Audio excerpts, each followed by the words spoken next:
They say success is the best revenge. But what happens when the very foundation of your success, an idea worth millions, is stolen by the one person you trusted to guide your career? I'm not talking about a simple office disagreement. This was a calculated betrayal that nearly cost me everything: my reputation, my livelihood, even my belief in myself. Imagine pouring your soul into a project, a groundbreaking $21 million strategy, only to have it snatched away, and then be shown the door as if you were nothing. It felt less like a termination and more like an erasure. But they underestimated one crucial thing: a meticulously kept record of truth. And little did he know, the nothing he discarded was about to become the everything he couldn't ignore. This isn't just a story about losing a job. It's about reclaiming what's yours when the world tries to tell you you've already lost. It's about how a carefully laid plan, born from despair, turned into a trap he willingly walked into. And trust me, the look on his face when he realized who he was truly answering to. Priceless. This is the anatomy of a corporate takedown, orchestrated by the one they thought they could silence. Before the storm, there was a period of intense, almost obsessive creation. My world, for the better part of a year, revolved around Innovate Solutions and one monumental undertaking, the Project Chimera initiative for Novareach Corp. This wasn't just another client proposal. It was a visionary $21 million AI-driven market expansion strategy that I believed would redefine industry standards. I was its architect, its lead strategist, its most fervent believer. My small apartment in Pacifica City, usually filled with the laughter of my 7-year-old daughter, Lily, often became a secondary office. Notes via Thut Tone Tran NGP Ban Unso, Kikon Bud GNGL. The sheer complexity of Chimera was daunting, yet exhilarating. We were attempting to fuse predictive analytics with adaptive AI to create a system that could not only forecast market shifts but also autonomously adjust strategies in real time. Marcus Thorne, my direct superior and the coup, seemed unusually fixated on the autonomous adjustment module, a core piece of my original design, frequently asking for progress updates specifically on that. Which one, at the time, attributed to his keen interest in innovation. Every late night, every weekend sacrificed, felt like a worthy investment towards a future I was building, not just for me, but for Lily. She was, and always will be, my why, the quiet engine powering my ambition. I remember the countless hours spent refining every detail, from the intricate data models to the ethical considerations of such a powerful AI. There was a palpable buzz around Chimera within our division, a sense that we were on the cusp of something truly transformative. Marcus would often say in meetings, "Elara, your dedication is a model for us all." A comment that, in hindsight, feels less like praise and more like a carefully placed barb. A way to ensure I poured even more of myself into his eventual prize. He had this way of making you feel indispensable, while simultaneously making it clear that all achievements were ultimately team achievements. With him as the captain, of course, it was a delicate dance, one I thought I was navigating successfully. I envisioned this project as my masterpiece, the culmination of years of hard work. Little did I know, I was merely polishing a jewel for someone else's crown, a jewel he intended to claim with an almost casual cruelty. This project, I told myself, this would be the one that finally catapulted my career into the stratosphere, proving once and for all what I was truly capable of. The irony, looking back, is that it did change my life HTMLSC, just not in the way I had ever imagined. The final presentation to Novareach Corp was scheduled for the following Monday. It was a Thursday evening, and I stayed late, wanting to give Project Chimera one last polish. A final check of every data point, every strategic projection. I had this little ritual, a quiet moment with my work before sending it off into the world. Marcus had already left for the day, or so I thought. I needed a specific projection chart that I recalled seeing on his monitor during a brief earlier discussion. His office was usually locked, but that evening, the door was slightly ajar, a sliver of light spilling into the dim hallway, an oversight so uncharacteristic of him it should have been a warning. Quietly, I pushed the door open, intending only to glance at his screen for the chart. And there it was, not the chart, but the final version of the Chimera proposal. Open on his desktop, a version I hadn't seen. My heart began to hammer. The cover page, once bearing the collaborative title our team had discussed, now read, Project Chimera, a strategic initiative by Marcus Thorne. My name, the names of my core team members, all gone, vanished. It took a moment for the reality to sink in. The sheer, brazen audacity of it. It wasn't just a credit grab. It was an erasure. A meticulous wiping clean of my very existence from the project I had birthed. My blood ran cold, then hot with a rage I had to physically suppress. I even spotted a new section detailing future oversight by the coup, a role that had never been part of any discussion we'd had. The next morning, I requested a meeting with Marcus. I walked into his office, the meticulously crafted proposal clutched in my hand, my voice surprisingly steady despite the tremor in my soul. "Marcus," I began, "I saw the final version of the Chimera proposal on your desktop last night. There seems to be a significant misunderstanding regarding authorship and contribution credits." He leaned back in his chair, a slow, almost pitying smile playing on his lips. "Elara," he said, his voice smooth as silk, "you've done some excellent, foundational work, truly. But a project of this magnitude requires a certain executive polish, a strategic oversight that, frankly, is beyond your current role. This is standard procedure for high-stakes presentations." He didn't even attempt to deny it. He reframed it as if he were doing me a favor by elevating my work. Then, he slid a crisp, white envelope across the polished mahogany desk. "And speaking of roles, Elara, Innovate Solutions is currently undergoing a necessary restructuring. Your position, unfortunately, has become redundant." The timing wasn't a coincidence. It was a perfectly executed checkmate, or so he thought. Redundant. My life's work, my passion, my expertise, all reduced to redundant. The walk from Marcus's office to the elevator, and then out of the Innovate Solutions building, felt like a mile through quicksand. Each step was heavy, as if the very air in that place was trying to suffocate me with the weight of betrayal. The city noise of Pacifica, usually a vibrant hum, now sounded muted, distant, like I was underwater. I don't remember much about the drive home, only that when I finally stood in my own living room, the silence was deafening. The vibrant drawings Lily had taped to the fridge, a colorful testament to her innocent joy, now seemed to mock my utter failure. How could I tell her that Mommy's big project, the one I'd been so excited about, was gone? And so was Mommy's job. Sleep became a luxury I couldn't afford, or rather, one that wouldn't have me. Night after night, I'd stare at the ceiling. Marcus's words echoing in my mind, redundant. Beyond your current role. A horrifying thought began to creep in. Insidious and cold. What if he was right? What if I had overreached, been too ambitious, not good enough? The carefully constructed confidence I'd built over years of hard work began to crumble, brick by painful brick. I found myself avoiding calls from friends, even from Sarah, too ashamed to admit the depth of my despair, the totality of my defeat. My appetite vanished. The future, once a landscape of exciting possibilities, now loomed as a vast, terrifying unknown.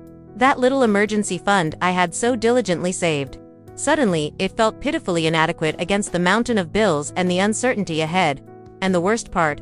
The gnawing fear that this wasn't just about a job, but about my ability to provide, to protect the one person who meant everything to me. It felt like I wasn't just failing myself. I was failing Lily. Weeks bled into a month. Each day a monotonous cycle of waking up with a hollow ache and forcing a brave face for Lily, the Pacifica City apartment. Once my sanctuary, started to feel like a beautifully furnished prison. I was going through the motions, applying for jobs half-heartedly, the rejections, or worse. The silence only deepening the chasm of self-doubt Marcus had carved into me. One afternoon, determined to create some semblance of order in the chaos of my life, I started clearing out old work files from my personal laptop. It was a painful task, each folder a reminder of projects I'd poured myself into, of a career that now felt like a distant, shattered dream. I stumbled upon an old presentation award I'd received a few years back. It felt like a relic from another lifetime, almost mocking my current state. Then, buried deep within a subfolder labeled Chimera Personal Backups, my cursor hovered over an email. The subject line was innocuous. Project Chimera, Strategic Framework v. 7 timestamped. My breath caught. I'd completely forgotten about this habit of mine, emailing myself final versions of crucial documents. A digital paper trail I'd started after a minor misunderstanding on a project years ago. Not at Innovate Solutions, but an earlier company. My fingers trembled as I opened it. There it was, the entire 200-page strategy. Every intricate detail, every algorithm, every projection. Dated and timestamped weeks before Marcus had ever claimed it as his own. It wasn't just a copy. It was irrefutable, time-stamped proof of my authorship, my intellectual property. A tiny, almost forgotten spark flickered to life within me, a warmth spreading through the icy grip of despair. Suddenly, a vivid memory surfaced. Ms. Evelyn Hayes, the CEO of Novarich Corp. We had only interacted directly once, during a preliminary due diligence meeting for a smaller, unrelated project about 2 years prior. Marcus had been there, of course, fumbling some of the more technical questions. I remembered Ms. Hayes, with her sharp, intelligent eyes, turning to me for clarification on a complex data point, and the brief nod of acknowledgement she gave when I provided a concise, accurate answer. It was a fleeting moment, one I hadn't thought twice about until now. But her aura of no-nonsense integrity had stuck with me. Could she be an ally? The thought was audacious, almost laughable given my current state. But what did I have to lose? Marcus had already taken almost everything. The alternative was to let this spark die, to let him win completely, and that, I realized, with a sudden surge of defiant anger, was something I could not do. That flicker of hope, that memory of Ms. Hayes, it was like a lifeline thrown into a stormy sea.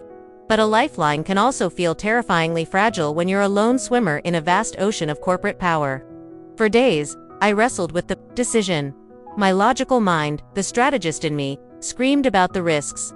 What if Ms. Hayes simply forwarded my email to Marcus? What if Innovate Solutions retaliated with legal threats for defamation or breach of confidentiality? Baseless. They might be. The image of Marcus's smug, dismissive smile haunted me, a constant reminder of how icily he had crushed me once before. Sleep was still elusive, but now it was an agitated, restless state. My mind racing through 1,000 worst-case scenarios, each more daunting than the last. Yet, every time I looked at Lily, every time I remembered the sheer injustice of it all, the defiant anger would surge anew. It wasn't just about me anymore. It was about the principle, about showing my daughter that you don't let bullies win, that you fight for what's right, even when you're scared. One evening, after Lily was asleep, I sat down at my laptop, the time-stamped Chimera proposal open. In one window, a blank email draft in another. My fingers hovered over the keyboard, a wave of nausea washing over me. I almost closed the laptop, almost succumbed to the fear that whispered it was pointless, that I was just one small voice against a giant. But then, I remembered a phrase Marcus himself had often used. Ironically, when trying to push through his own agendas, calculated risks are the bedrock of innovation. Fine, Marcus, I thought, let's see how you like this calculated risk. With a newfound, albeit shaky, resolve, I began to type. I kept the email concise, professional, and factual, outlining the timeline of Project Chimera's development, my role as its chief architect, and the subsequent events. I decided against an emotional plea. Instead, I focused on irrefutable logic and attached only 2 key pieces of evidence: the original time-stamped proposal and a comparative document highlighting the minimal, almost superficial, changes Marcus had made before slapping his name on it. It was a strategic choice, enough to pique interest and demonstrate credibility, but not so much as to overwhelm or appear desperate. Every word was chosen with surgical precision, a skill honed from years of crafting high-stakes, strategic documents. After what felt like an eternity of drafting and redrafting, I took a deep breath. My cursor hovered over the send button, a tiny icon holding the potential to either reignite my career or extinguish its last embers. For a fleeting second, I saw Lily's face in my mind's eye, her innocent trust, and with a silent prayer, I clicked. The email vanished into the digital ether. There was no turning back now. The days following that fateful click of the send button were a blur of anxiety and compulsive email checking. Every notification ping on my phone sent my heart leaping into my throat, only to sink again when it was just another marketing email or a social media update. I tried to distract myself with Lily, with job applications that now felt even more pointless, but the question loomed constantly. Had I made a colossal mistake? Had I poked the bear for nothing? The silence from Ms. Hayes' end felt heavier with each passing hour, each sunrise, a fresh wave of disappointment. I started to draft mental apologies to myself, to Lily, for what I was beginning to fear was a foolish, impulsive act, born of desperation rather than strategy. Then, on the 4th day, late in the evening when the city lights of Pacifica cast long shadows into my quiet apartment, it arrived. An email, its subject line simple, yet electrifying. Project Chimera Inquiry, Evelyn Hayes, CEO Novarich Corp. My hands were shaking so much I could barely click it open. The message was brief, professional, yet beneath the corporate language. I sensed a current of urgency and serious concern. Ms. Hayes thanked me for reaching out, acknowledged the gravity of the information, and stated she wished to discuss this in person, at her earliest convenience. She proposed a discreet meeting at a private lounge downtown, not her office, which struck me as both cautious and indicative of how seriously she was taking this. My world, which had been a monochrome of despair, suddenly exploded into color. I read the email 3, 4, 5 times, each word a balm to my bruised spirit. A validation I so desperately needed, but this small victory was quickly tempered by a chilling new development. The very next morning, I received a vaguely worded email from Innovate Solutions' HR department. Ostensibly a routine follow-up regarding my severance. But it contained an unusually emphasized clause about non-disclosure agreements and the company's intent to vigorously protect its intellectual property. It wasn't a direct threat. But the timing, a day after I contacted Novareach's CEO, felt far too coincidental to ignore. Marcus knew, or at least, he suspected something was afoot, and this was his subtle, corporate way of trying to intimidate me into silence. Instead of fear, however, a cold, hard anger settled in my chest. He was reacting. My email, my daring step, had hit a nerve. This wasn't just a fight for my career anymore. It was a fight against a system that allowed men like Marcus to thrive on deceit. And I, Elara Vance, was no longer just a redundant employee. I was a contender, armed with truth, and now, a potential, powerful ally. The private lounge Ms. Hayes had chosen was discreet, elegant, a world away from the sterile, often predatory, atmosphere of Innovate Solutions. I arrived early, my heart a frantic drum against my ribs, but my mind was surprisingly clear, focused. I had spent the previous days rehearsing my presentation, not like an actress, but like a seasoned strategist laying out an undeniable case, anticipating every possible question, every potential counterargument Marcus might have planted in her mind. This wasn't just about appealing to her sense of justice, it was about demonstrating, unequivocally, my capability and the irrefutable truth of my authorship. Ms. Hayes arrived punctually, her presence commanding yet approachable. She didn't waste time on pleasantries, her sharp eyes studying me intently. As I began, laying out the chronology of Project Chimera, the evolution of the AI strategy, the specific modules I had designed, and finally, the evidence of Marcus's appropriation, I presented the time-stamped documents, the comparative analysis showing his superficial alterations, even a log of my server access times correlating with major development milestones.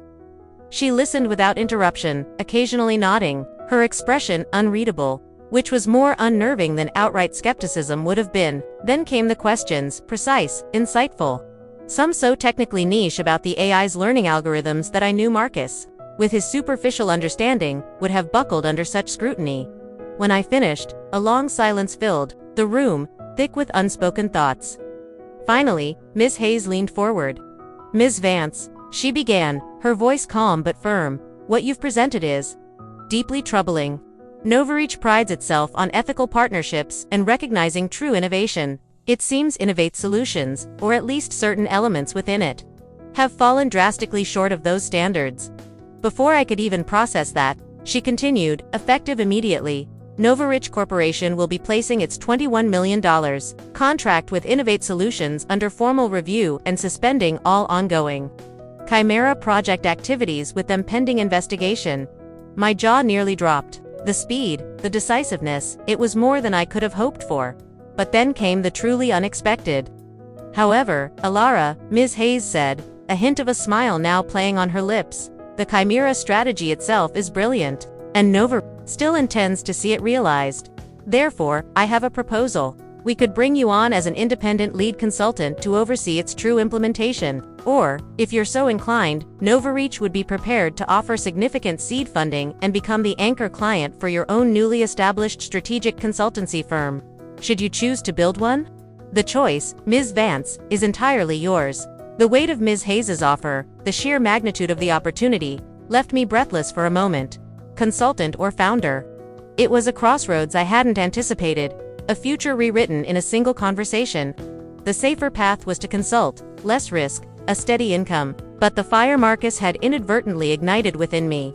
The desire to not just reclaim but to build something truly my own burned fiercely.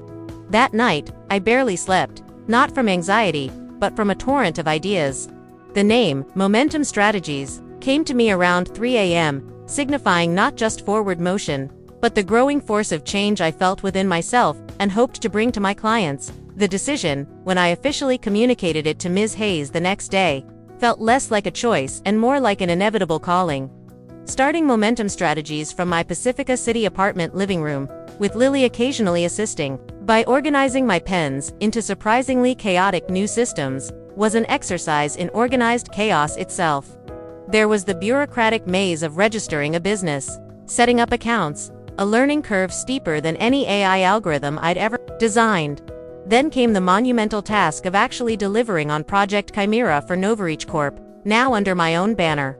The pressure was immense. Failing this first, massive client wasn't an option, not just for my fledgling company's reputation, but for my own hard-won self-belief. I worked with a ferocity I hadn't known I possessed, fueled by coffee, determination, and Lily's goodnight kisses. Interestingly, a former junior colleague from Innovate Solutions, someone I'd mentored briefly who had since left, quietly reached out after hearing whispers of Novareach's shift. He offered his freelance data science skills, becoming my first, albeit remote, team member, a small, unexpected blessing.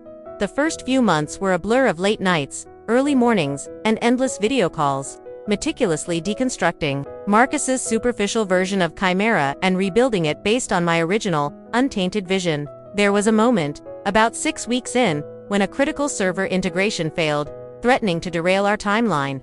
For a horrifying hour, I thought I'd overreached, that Marcus would somehow get the last laugh. But working through that crisis, a cold coffee clutched in one hand, Lily's crayon drawing of a supermommy, and solving it, that was a victory sweeter than any corporate praise I'd ever received. The first invoice I sent out under the Momentum Strategies letterhead, for a significant milestone payment from Novareach, wasn't just about the money. It was a tangible symbol of my independence, my resilience. This wasn't just rebuilding a career. I was forging an empire, one ethical decision, one brilliant strategy, one satisfied client at a time. The successful relaunch of Project Chimera under Momentum Strategies sent ripples through the niche tech circles of Pacifica City. Novareach Corp., under Ms. Hayes' astute leadership, wasn't shy about attributing the project's reinvigorated success, which exceeded initial Q3 projections by a staggering 18%, to their new strategic partner. They never mentioned Innovate Solutions or Marcus Thorne by name in their public-facing communications, but the implication, for those in the know, was crystal clear. A significant course correction had occurred, and it was yielding impressive results. This subtle, yet powerful, endorsement from a titan like Novareach was more valuable than any marketing campaign I could have afforded. Suddenly, my inbox, once a desert of rejections, began to see a trickle, then a steady stream, of inquiries. These weren't just any leads. They were from companies I respected, businesses facing complex market challenges, who had heard about Momentum Strategies' innovative approach with Novareach. One particularly memorable inquiry came from a mid-sized sustainable energy firm whose VP of strategy, a sharp woman named Lena Hansen, confessed she'd been following Novareach's public statements with great interest, and was impressed by the agility and insight demonstrated. Each new consultation, each signed contract, was another brick in the foundation of not just my company, but my restored professional identity. I even hired my first full-time employee, a brilliant young data analyst I poached ethically, of course, from a rival consultancy, a move that felt both terrifying and exhilarating. My conversations with potential clients were different now. There was no hint of the desperation I'd felt months prior, no need to overcompensate or prove my worth from a defensive posture. Instead, I spoke with the quiet confidence of someone who had faced corporate treachery and emerged not just intact, but stronger, more focused. I found myself turning down a surprisingly lucrative offer from a company whose ethical practices felt questionable. A year ago, I might have been tempted, but now, the integrity of Momentum Strategies was non-negotiable. It was empowering to realize I was building a business on my terms, defined by my values. Sarah, my ever-supportive friend, joked that I was becoming the phoenix of Pacifica's tech scene, rising from the ashes of Innovate Solutions with a vengeance, a creative, strategic vengeance, of course.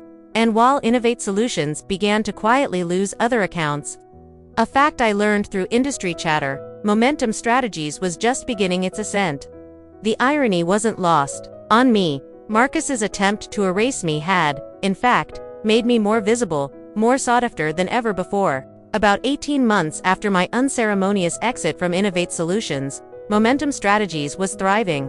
We had a growing portfolio of clients, a small but brilliant team, and a reputation for delivering cutting-edge ethical strategic solutions. The whispers about Innovate Solutions, however, painted a starkly different picture. Industry chatter, often relayed to me by a gleeful Sarah, spoke of internal chaos, missed targets, and a notable decline in client confidence ever since the Novareach debacle. It seemed Marcus Thorne's brand of leadership wasn't faring so well without someone else's genuine brilliance to poach. I confess, a small, vindictive part of me found a certain satisfaction in these rumors, though I never dwelt on them. My focus was steadfastly on building my own future. Then, one Tuesday morning, an email landed in my inbox that made me do a double take. It was from a senior project manager at a well-regarded larger consultancy firm, Keystone Partners, a firm we sometimes competed with, sometimes collaborated with on very large bids. The email was polite, professional, outlining a critical, time-sensitive project their client was struggling with and inquiring about Momentum Strategies' availability for an urgent, high-level strategic intervention. The client's name, however, was conspicuously absent from the initial email, referred to only as a major player in the enterprise software sector. My internal alarm bells, honed by past betrayals, gave a faint ping, but I chalked it up to standard corporate discretion. I agreed to an initial exploratory call. The Keystone PM, a man named David Chen, was all business. He described a project spiraling out of control, a flagship software launch for their client that was plagued by strategic missteps and a complete lack of coherent market entry planning. As he detailed the specific pain points and overly complex AI integration that wasn't delivering, a muddled value proposition, a target audience alienated by confusing messaging, an almost surreal sense of déjà vu washed over me. These were echoes, distorted but recognizable, of a very early stage high-level recovery framework I had briefly outlined for a different struggling internal project at Innovate Solutions years ago. A framework Marcus had then dismissed as too unconventional. Could it be? The thought was so outlandish I almost dismissed it. The client is quite desperate, Ms. Vance, David Chen said, his voice earnest. They're facing significant pressure from their board. We believe your firm's recent successes, particularly your innovative AI-driven approach, could be the key? He then mentioned, almost as an afterthought, that the primary liaison for this project on the client side would be their acting coup, as the division responsible was undergoing significant internal reorganization. And then he dropped the name of the client. Innovate Solutions. My office, usually a hive of quiet productivity, suddenly felt as though all the air had been sucked out of it. Innovate Solutions, needing me. The irony was so thick, so deliciously potent, I almost laughed out loud. This wasn't just fate. This felt like destiny, with a wicked sense of humor, serving up the coldest, most perfectly plated dish of revenge I could never have orchestrated myself. My response to David Chen was calm, measured, agreeing to a formal capabilities presentation, but inside, a different kind of momentum was building. The day of the capabilities presentation to Innovate Solutions, via Keystone Partners, arrived cloaked in a cool Pacifica City morning mist. One chose my attire with deliberate care, a sharply tailored suit, exuding professionalism and an understated power I now fully embraced. This wasn't about intimidation. It was about signaling that the Elara Vance they were about to meet was not the one they had so callously discarded. My team at Momentum Strategies, though small, was prepped and ready. We weren't just presenting a solution, we were showcasing the very essence of our resurgence, our expertise. The meeting was held in Keystone Partners' impressive boardroom. David Chen greeted me warmly, clearly impressed by Momentum's growing reputation. He mentioned, almost apologetically, that the Innovate Solutions team was running a few minutes late, some internal disarray he'd heard. My lips curved into a knowing, almost imperceptible smile. Then, the door opened, and in walked Marcus Thorne. He looked older, a weariness clinging to him that hadn't been there before. His once immaculate suit seeming a size too large, or perhaps it was just the slump in his shoulders. He was accompanied by a nervous-looking junior executive who clutched a tablet like a shield. Marcus scanned the room, his gaze sweeping past me initially, clearly expecting to address David Chen or another Keystone senior partner directly. Then, his eyes landed on me, seated at the head of our side of the table, a calm, welcoming smile on my face. The color drained from his face, replaced by a cocktail of shock, disbelief, and something akin to dawning horror.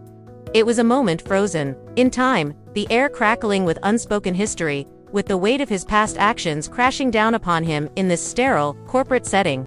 He stopped mid-stride, his mouth slightly agape. The junior executive beside him looked utterly bewildered by his superior's sudden paralysis. I let the silence stretch for a beat, savoring it, before rising smoothly. "Marcus," I said, my voice even, carrying a warmth that belied the steel beneath. "It's been quite some time. Please, have a seat.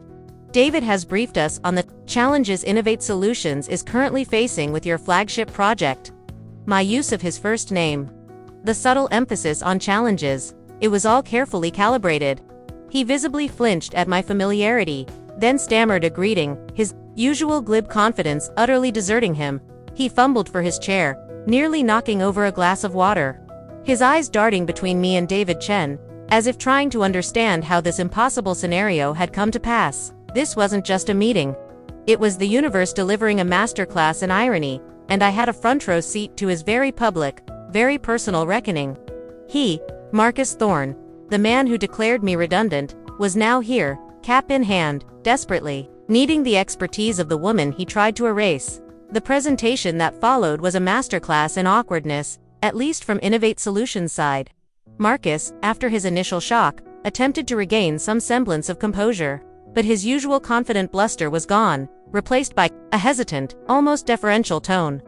The junior executive beside him did most of the talking, stumbling through a litany of their project's woes, inadvertently revealing layers of mismanagement and strategic blunders that went even deeper than David Chen had initially described. It was clear they were drowning, and Keystone partners had thrown them a lifeline, not realizing that lifeline was tethered to the very person Marcus had tried to sink.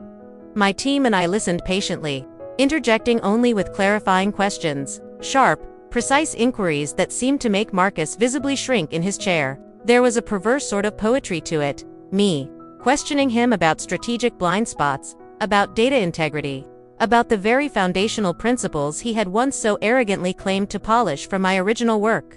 When it was our turn, I laid out momentum strategies, proposed intervention, a clear, phased approach that, with a few elegant enhancements born from my subsequent experience, bore a striking resemblance to the core tenets of the original Chimera strategy he had stolen and then butchered. The irony was palpable. I was essentially selling his stolen goods back to him, only this time, they were infinitely better, and he was paying a premium for the privilege of my expertise. David Chen from Keystone Partners watched the exchange with a shrewd, almost amused expression, occasionally nodding at my points.